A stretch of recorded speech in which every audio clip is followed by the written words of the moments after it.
यंदा श्रावण महिन्यातील कृष्ण पक्षातील अष्टमी तिथीला जन्माष्टमीचा आनंद उत्सव साजरा केला जाणार आहे. असे मानले जाते की कृष्ण जन्माष्टमीच्या दिवशी लहान मुलाप्रमाणे बाळकृष्णाचा हा जन्मोत्सव साजरा करण्यात येतो. त्यामुळे सुख आणि सौभाग्य प्राप्त होते. श्रावण महिन्यातील कृष्ण पक्षातील अष्टमी तिथीला जन्माष्टमीचा उत्सव साजरा केला जाणार आहे.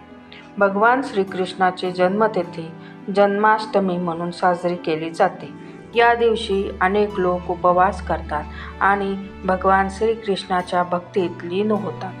कृष्ण जन्माष्टमीच्या दिवशी बाळकृष्णाला पाळणा सजवून त्यात ठेवावे आणि मनोभावे पूजन करावे. त्यामुळे सुख आणि सौभाग्य प्राप्त होते. कृष्ण जन्माष्टमीची तारीख, पूजा पद्धत, शुभवेळ जाणून घेऊया. कृष्ण जन्माष्टमी कधी आहे?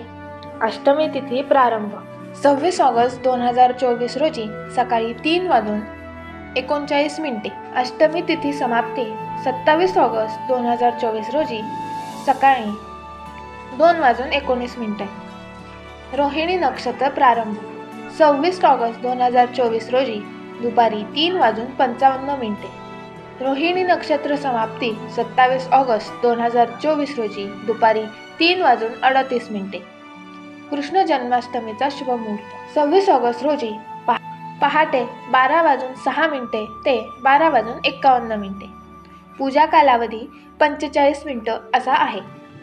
चंद्रोदय वेळ रात्री 11:20. यावेळी योगायोग असा आहे की जन्माष्टमी अष्टमी तिथी एकाच दिवशी असल्याने सर्व संत, तपस्वी आणि गृहस्थ एकाच दिवशी श्रीकृष्णाची भक्तिभावे पूजा करू शकते.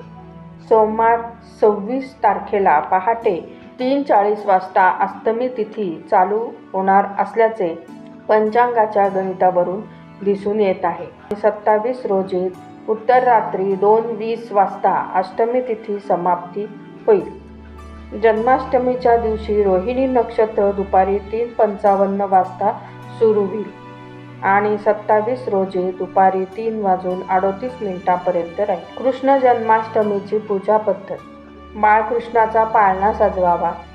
भगवान श्रीकृष्णाला पंचामृत, गंगाजल आणि कच्च्या दुधाने अभिषेक करावा. बाळकृष्णाला स्वच्छ वस्त्राने पुसून त्याला कपडे, बांगड्या, कानातले, मुकुट आणि फुलांच्या माळा घालाव्या.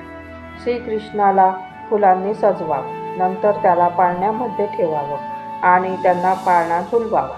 लहान बाळाप्रमाणे बाळकृष्णाची सेवा करावी. आता तुपाचा दिवा लावून भगवंताची आरती करावी. लोणी आणि साखरेची मिठाई अर्पण करावी आणि क्षमा प्रार्थना करावी. अशाच व्हिडिओसाठी चॅनलला सबस्क्राईब करा व बेल आयकॉनवर क्लिक करा आणि व्हिडिओला लाईक करा.